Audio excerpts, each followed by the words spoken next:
முக்கியமான ஒரு விஷயமா நானும் அதில் இருக்கின்றதுல வந்து எனக்கு மிக நெகிழ்ச்சியான ஒரு விஷயம். அது இல்லாமலேயே இந்த படம் வந்து இந்த மேடைக்காக சொல்லல, மரபுக்காக சொல்லல, தமிழ் சினிமாவில் வந்து இது ஒரு முக்கியமான ஒரு படமா இருக்க போகுது.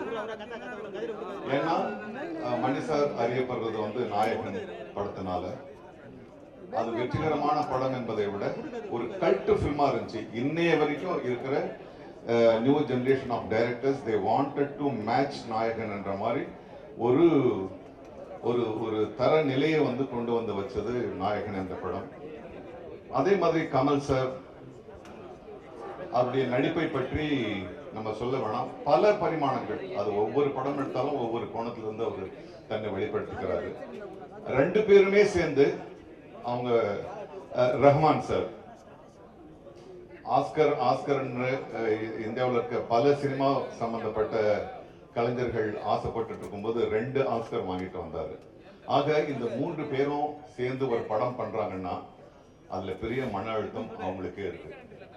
போட்டின்றது அவங்களுக்கு வந்து வேற ஒரு டேரக்டர் கிடையாது, அவங்களுக்கு போட்டி அவங்களே. ஏன்னா இவங்க 3 பேரும் சேர்ந்து ஒரு பெரிய ஹை ஸ்டாண்டர்ட் அவங்க ஏற்கனவே நிரூபிச்சுட்டாங்க.